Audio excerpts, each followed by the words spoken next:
Hello, and welcome to the Hamumu Halloween Home Horror Hoedown. The podcast where we watch 31 horror movies throughout the hallowed month of October. Ranging from the critically acclaimed to film school projects gone gruesomely awry. And we take them all way too seriously.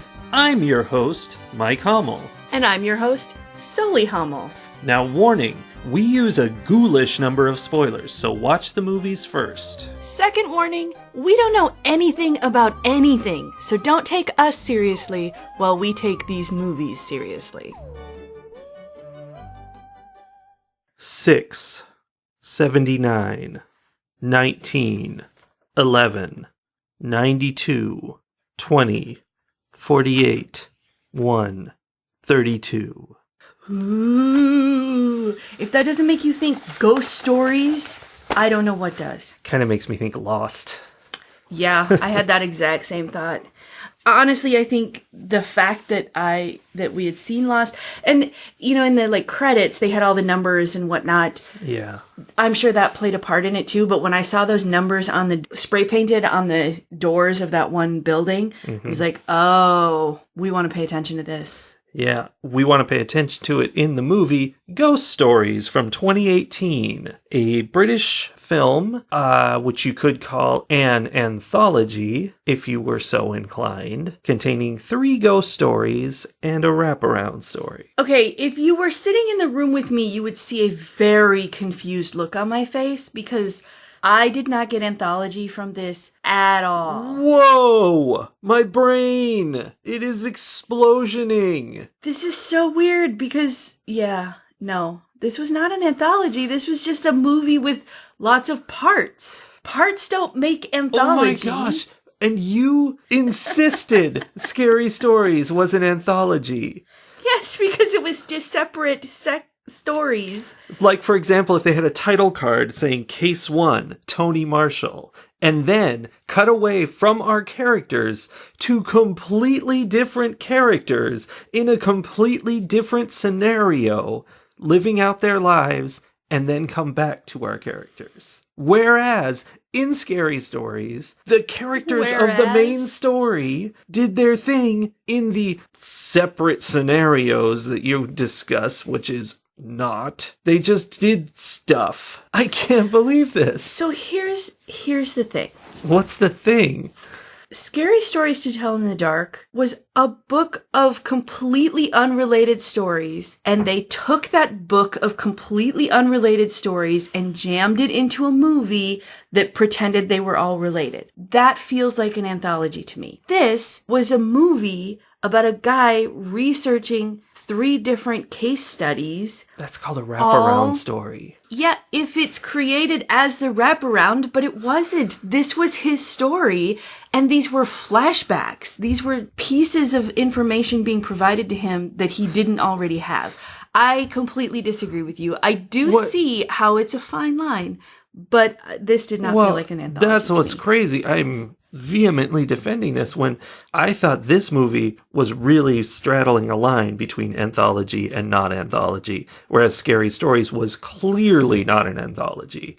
But it's like you've got the whole thing completely flipped. Opposite. And how can this be? How can this podcast continue when reality has no definition any longer? It's like, am I having some kind of crazy coma dream that doesn't make any sense? Warning, before listening to this podcast, you definitely want to go watch this movie. Also, you might want to go watch the movie Stay, because I'm probably going to spoil that one too. And it's not a horror movie, so if your concern is horror, that one is just fine. It's a psychological thriller. Yes. So, jumping right into the spoilers of this movie, as we are. We do that. This movie is the culmination of a fevered coma dream of the main character. Yep. Not an original concept, but it is a fun concept to experience.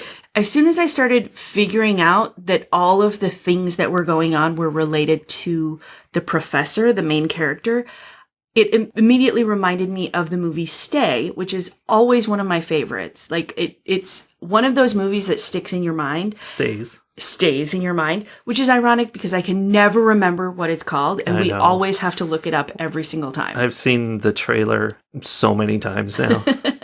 I've gotten really good at Googling that movie about the guy who was dying and, whatever, after a car accident.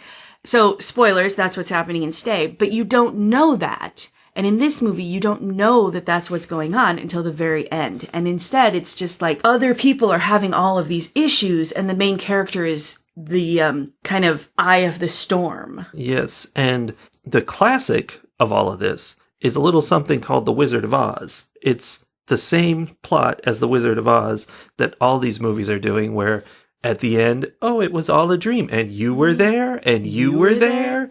Exactly. And that's what it's about, is at the end you go, because that guy was actually his doctor, and that was the nurse, and because they were talking about this, that affected his dream, and very interesting. Oh, another one that sort of does that, not so much the whole concept, but like the, everything from the story is relevant in another way, is Usual Suspects. Yes. Which also one of my favorite movies, although I am sad to admit that now that we know what we know about Kevin Spacey. So this falls into the category of movies that appeal to me greatly, and stories in general that appeal to me like on a deep gut heart sort of level. Because I love that confusion of, I know there's something going on, but I don't know what it is yet. Me too. I'm super intrigued. Like, it keeps me interested. I'm watching. And then when it becomes clear that little things are going to come up later, the girl in the yellow dress is the doll in the yellow dress is, a doll that was left in his hospital room. Like, things start to cycle through the stories more and more and more until everything is tied together in this perfect little morsel of a story. It's just, it feels good. It's the kind of thing where you can watch it again and start to put together all these things much sooner and go, and that's that thing, and this is that, because now you have all the information, and it becomes a lot of fun, and it makes it worth seeing it more than once. I mean, simple things like a garbage bag, things I didn't pick up on. A lot of it I did pick up on. The girl in the yellow dress was very obviously like, hey, pay attention to this, right? Yeah. But there were other things where later they'd come back and I'd be like, oh, I can't believe I missed that. And what else did I miss? And so, we weren't even done watching this movie, and I was already like, ooh, we should watch it again right away as soon as it's done. Yeah, the first time we see the yellow doll, which is in the third story, that was kind of the first thing where it's like, wait, why is something from that other guy's story in this story? That's very strange. And I knew the numbers were going to be connected throughout, especially because they throw them in your face during the title credits. But I was trying to figure out what all that meant. And suddenly, when that guy was telling his story, Martin Freeman is the third guy telling a story. Just another reason I love this movie. That story started to feel like this is not the same. This is going to be connected to the others. Something weird is going on here. It was weird. It was weird. And Martin Freeman was, in fact, connected to more than just his portion of the flashbacks. Speaking of Martin Freeman, he is one of my favorite actors. I've liked him since way back in The British Office. Oh, yes. And he just keeps getting better. He's one of those actors that just keeps finding his roles and becoming more and more somebody you realize, if he's in that, I have to see that because it's going to be good. I was actually thinking during this, I'm like, he's really good at what he does, but it is what he does. Is it though? It feels like it to me that there's one thing he does, and he talks really fast and takes you through stuff. So the talking really fast thing, I think, is part of what I like about him. I'm a huge fan of all things Aaron Sorkin. I love the fast walk and talk. So that's what that story was. That element, definitely appeals to me. But actually, while we were watching him in this role, I actually had the opposite thought. I was like, it's kind of cool to see him do something different, because in this role, he was a straight up jerk. Like, he was a bad person. There was nothing to like about him for probably 15 minutes of his story. And it was interesting for me to see this actor who has played characters I really like. The guy from The Office, Dr. Watson. I mean, he and Benedict Cumberbatch are, perfect together. So to watch him play a role where I was like, oh, this guy is gross. I don't like him. Like, there's nothing about him I like. And then to find out he really was kind of playing the devil, right? Like, sort of. He was playing an afterlife, all-knowing, omniscient sort of character. But he was playing it, like, so it could have gone either way. It could have been God or the devil or something in between. Guide. Right. But he was definitely evil. Now, I want to step into that briar patch. Okay. Because that's something I found very interesting in this movie. There's a classic horror trope of the skeptic encountering ghosts, and the story is, he refuses to accept it. Everything has to follow reality, and this doesn't do it. This can't be happening. And he gets his comeuppance and ghosts eat him. In this movie, though, that's the story we start with. And for one thing, he sticks to his guns. Like, at the end, he's like, no, you were wrong. All this is not totally happening. Can be explained. No problem. But of course, then things get really supernatural on him, and he's forced to be like, okay, what's going on? Right.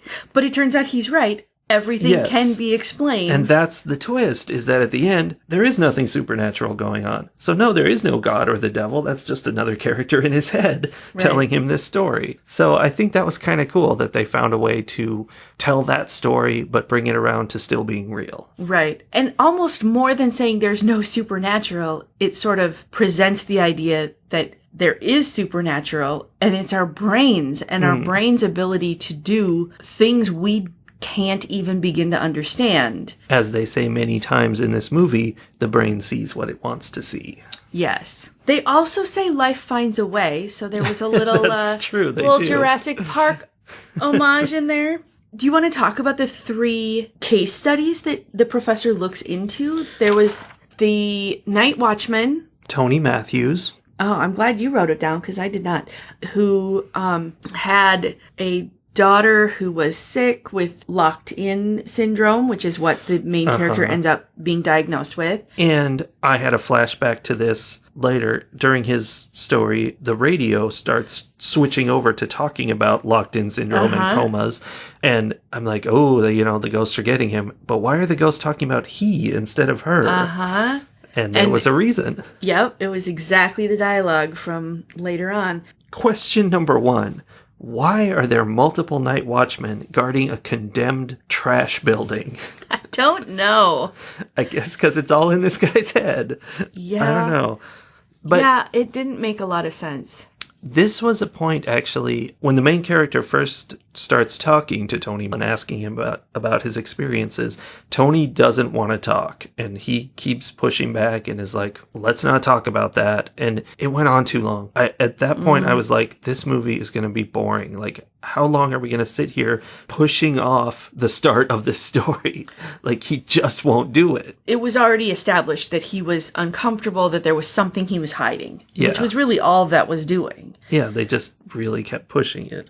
So that was the case study, too, where the story he told was the one that was most easily explainable by real things. Like, as he's telling this ghost story, I'm like, really? This other paranormal investigator wasn't able to figure this one out? Like, there's nothing really going on here aside from it's a dark, scary place and he's guilt-ridden, right? Yeah. So that was definitely the easiest to explain away, and they get progressively harder. And part of the fun is he goes down a hallway of rooms that, like cells, because this place used to be some kind of asylum. And each of the cells has a number on the door, and the numbers are not in any reasonable sequence. Moving on. So then we get to Simon Rifkind. Rifkind. Yes, Simon Rifkind, who is I don't know who that actor is, but I thought he did an amazing job of playing this completely anxiety-ridden, melting down character. Yeah. Like, the way his face was, how watery his eyes were, like, I wanted to give this poor kid a hug, but it's also very clear that you cannot go near him and he does not want to be touched. Yeah. And that whole story felt very trippy. Like, you didn't know what was going on. His parents were just standing still in the kitchen, staring at the wall as the sink was running. Then upstairs something is going on, but he says there's nobody upstairs. Right. And it's just dark and things seem to be shifting a little bit inside this house and something's going on. And that was very well done. Just like, who knows what's going on here? Right. It's just creepy. Yeah. I think this is one of the first places where I started to think there was more to this story than just a paranormal investigator investigating the paranormal. Because we jump from him having his little emotional meltdown, theoretically because of what he experienced, into the flashback of him experiencing it. And before he experiences it, he's already in full-on meltdown mode. Like, yeah. So I'm like, well, that doesn't make sense. Like, why is that happening? Yeah, that was weird. He was driving home from a party and it felt like, what happened to him at that party? Right. And we never got to find out. Because I don't think there really was anything. I think that was just, the professor's brain taking this voice that he hears in his hospital room who always sounds anxious and kind of downtrodden and, the milquetoast kind of character. And that's all he could make that character do then. Like there was no calm, collected version of him in his brain. Yeah. So that one was interesting. I liked the demon that he hit with his car. Like, you don't see it a whole lot, but there's like a flash of it. And it was a very classic, like, satanic goat demon. Like, it had the goat horns, it had hooves. Like, I'm sure there's some specific artist that it made me think of, and I don't know who it is, but it was a classic demon. And I really liked that. And what we get from that demon, speaking of homage, is a Sam Raimi monster cam as it motorcycles through the forest after him. Oh, yeah. So they threw that in there for sure. And it's very distinct. It's a very distinct camera. Okay, Elliot. Bonus points to anybody who knows what that reference comes from. Okay, then we go on to the third case study. Mike Priddle. He's an investor, money management kind of a guy, but also very British. Like, he was wearing waistcoats and, marching through the moors with his shotgun and wearing, a very British looking hat. I don't know. There was something exceptionally British about him in this role. And he is telling the story of his wife, who was a high-powered lawyer who decided to get pregnant late in life and what happened during their pregnancy. Yes, and he was simultaneously still being the high-powered lawyer. He kept breaking to take calls on his phone. Yep. And just totally out of the blue interrupting. And yet, very haunted. There was something very wrong the whole time he was telling this story. And we found out at the end of the story what was wrong. Right. So his story is the least explainable through natural happenings, right? Like, he has an experience where for some reason he's at home. This is the high powered part of it. Like, his wife is spotting and like goes to the hospital because her, she's late in the pregnancy and she's having issues. He takes her to the hospital and then he just goes home and like hangs out for the rest of the night. Like, he doesn't rush back. He just hangs out. So he's at home and he's visited by the vision of his baby and his wife saying, "We are dead." Yeah. And then gets a call that they've died. Well, no, he gets a call that his wife died and that now he has this son named Barty who we never see, but is described as having torn her apart and, being like that. He was glad she never lived to see what he looked like. Creepy. Yeah. And he straight up saw, like, poltergeists are always stacking things up, and he literally just saw it happen in front of him, which is never what happens. It's always you enter the room and everything's stacked. So it's like, how do you explain that other than he's lying or he was high or whatever. Right. Yeah, and he didn't come across, like, the Simon character comes across as someone whose brain would create things to terrify him. Like, you couldn't trust his explanation of what happened. The Mike Priddle character comes across as someone who is very observant and clear-cut and doesn't make stuff up and is going to tell you exactly what he saw. So when he says, I saw, all of these changing table items stack themselves up right in front of me, you're inclined to believe him. And then he shoots himself. Yeah. Although I kind of knew that was coming. Like, it still startled me when it happened, but I knew, like, as soon as he pulled that shotgun out of the shed with the numbers on the door, I was like, oh, this is bad. Door, yes. Yeah. I knew something was going to happen. I didn't know. I mean, I thought he was being very British and walking through the moors with a shotgun. I mean, there was the element of it, but it was also, there was just a creep factor to the whole thing. There was. You could tell something was wrong. Yeah. Although at one point he hands the gun to the professor. So I was like, oh, what's going to happen here? Because the professor at this point was sketched out. Like, he was pretty twitchy. And he had been seeing things that were making him very uncomfortable. That also makes me think of the fact that at this point in the movie, a couple of the characters have said things to the professor, hinting that he had a secret that he wasn't telling as well. Yes, and the professor, as he investigated these cases, he kept getting haunted a little bit by two different things. One was like a ghost of himself in his car, kind of staring at him. Looking dead. Yeah. But alive. He's like, that's not good. And another one was a guy in a hoodie. You couldn't see his face. Like a parka hoodie. Yeah. Kept like sneaking up on him, and he's like, what's going on there? I don't like that. But he did know what was going on there. He did. And it became more and more apparent that he knew what those things were and that he was keeping secrets from us, which then, you're like, oh, okay, all this is starting to tie together. Right. And then things get weird. Oh my gosh. Okay, so the tearing through the scenery and like, oh, see, this is all pretend and this backdrop is just paper and we're going to tear through it and now we're in a completely different place happened a couple of times. What did you think of the use of that element? That was cool. And this might be a good time to point out that this movie is based on a stage play, which I bet has that exact thing happening in it. Oh, I bet that works really well as a stage play. Ooh, I like that. Well, right, because you know what also happened there before he ripped it, and it didn't make any sense in the movie, but would be very interesting in a play. When the old guy he's talking to starts freaking him out, the professor goes, okay, can we cut? And the old guy is like, I don't know who you're talking to, but we're just going to keep doing this.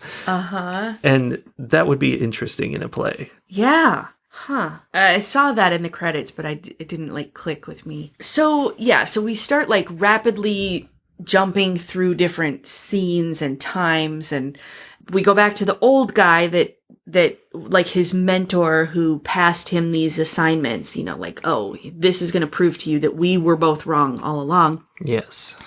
And this old guy turns into Martin Freeman. Yeah, which I suspected he was earlier. He didn't look like him. That's what threw me off, is he sounded like Martin Freeman. And I'm like, I know Martin Freeman's in this movie. Is he playing an old guy in super heavy makeup? And the thing that threw me off was the makeup didn't look like old Martin Freeman. Sure. It was also a disguise. Right. And because what I thought was going to happen was we were going to go back into the past story of this old guy, and that would be played by Martin Freeman. Didn't happen. What it really was Martin Freeman in disguise, and he ripped his face off and revealed. And becomes this more omniscient, post-death spirit guide kind of thing. Like, he's no longer a real person anymore. Although he is still caring for Barty, his he has to. creepy infant who eats cat food. And at that point, I made a huge note in all capital letters. I am so confused. Yes. Around that point is where I had the thought I have occasionally. It's like every maybe 5 or 6 movies we see, I have this idea that I have no idea how somebody wrote this.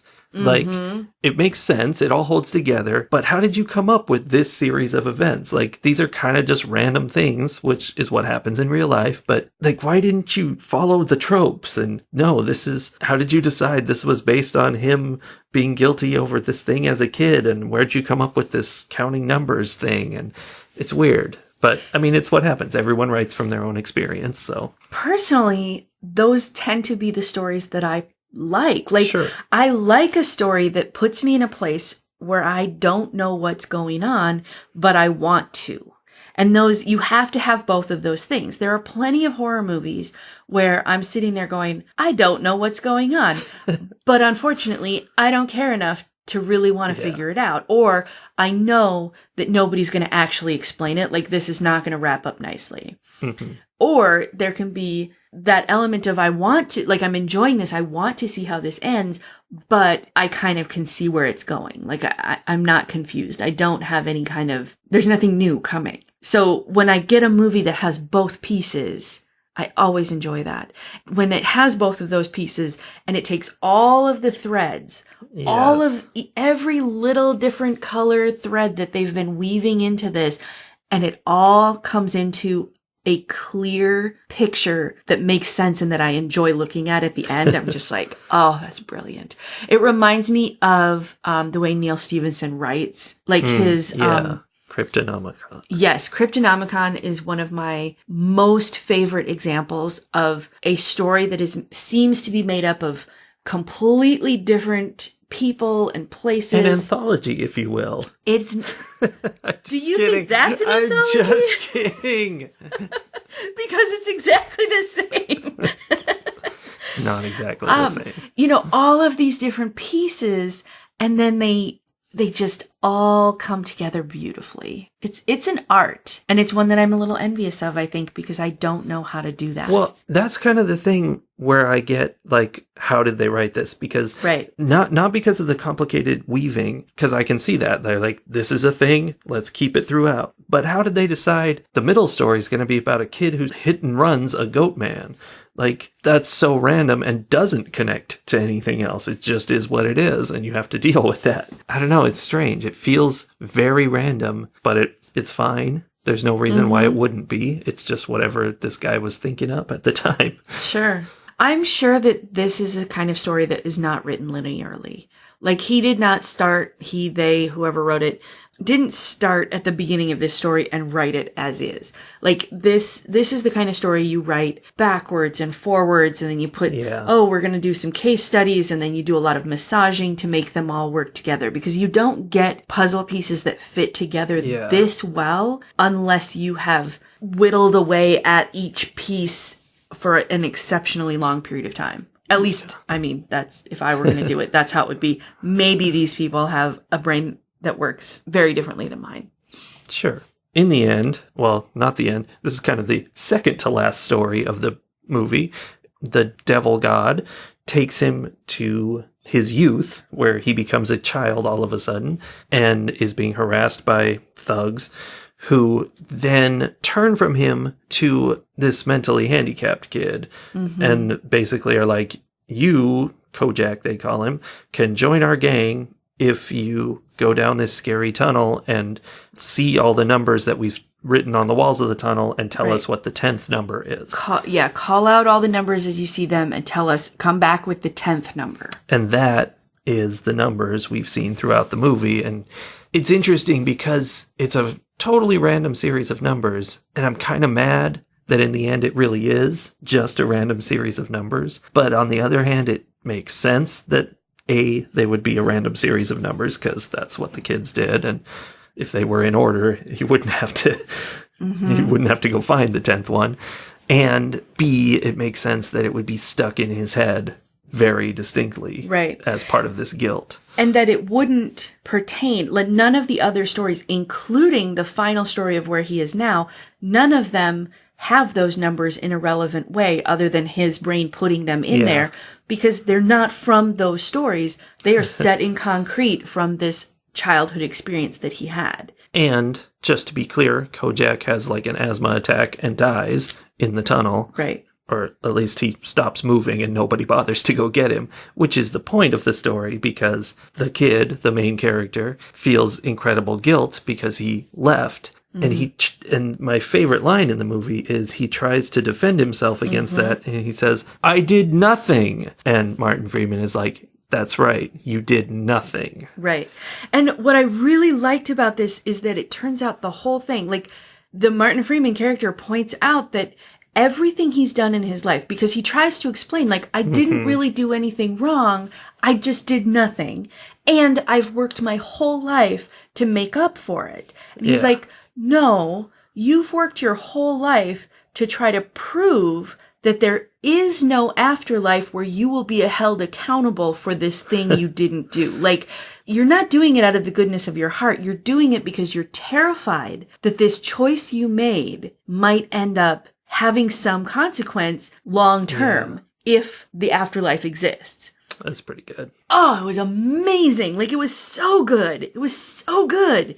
So then, of course, he's hearing this from this character in his brain because he felt all of this guilt. The images of himself trapped in a car dying were because he tried to kill himself through asphyxiation in his vehicle, self-asphyxiation, and failed. And that's why he's trapped in this coma. Even like another layer of that is that perhaps part of what's keeping him alive in this coma is still that fear that if he dies, he's going to be held accountable. Like, every single piece of it is so good. Yeah, except why does that guy call him Sunbeam?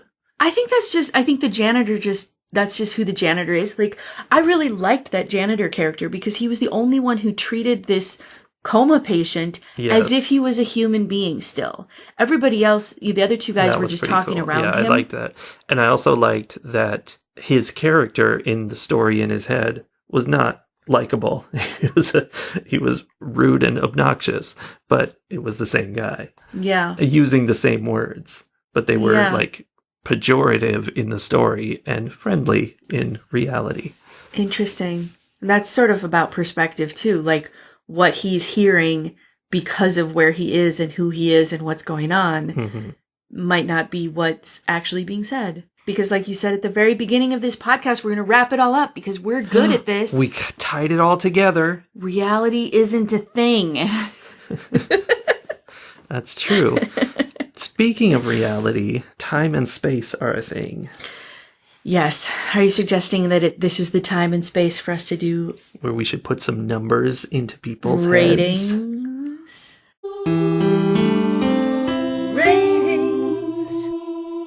I feel like I have already fairly clearly established all of the many, many, many, many, many, many reasons why I'm giving this movie a 5.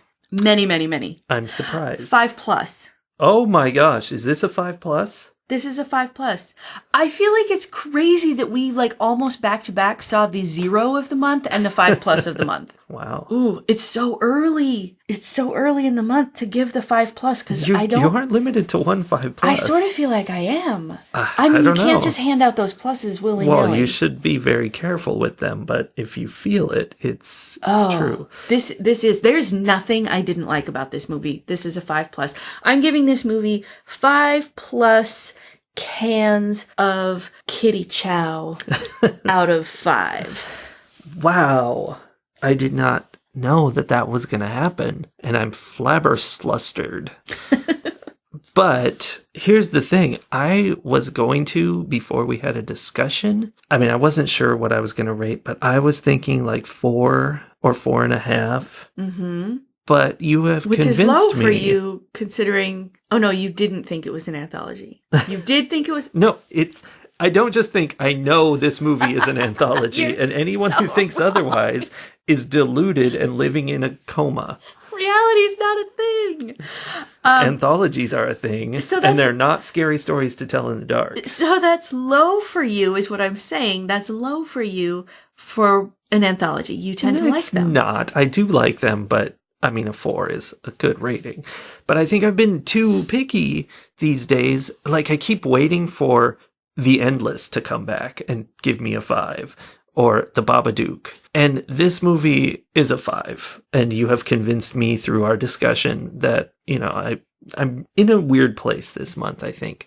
And this is 5 cans of Kitty Chow out of 5. It's not a 5 plus. We're going to need something very special for that. Spoiler alert, it is a 5 plus. But it is a 5. And it was definitely great. Like, I was very glad to see it. And I do love all the things tying together. Yep. And maybe one day we will see it again and put those pieces together earlier. Because I saw a mention on IMDb that the pub, I assume it's the pub he meets Tony Marshall in, is called The 10th Number. So come on. See, yeah, it'll be fun, and maybe some of those things where you're like, this thing wasn't relevant. Maybe the demon is relevant in some way that we just didn't pick up on because we weren't watching for a demon yet. And if we watch it again, we'll be like, ooh. All right. Well, we're going to watch some trash tomorrow. So let's go. Yay! I love bad movies. Yay!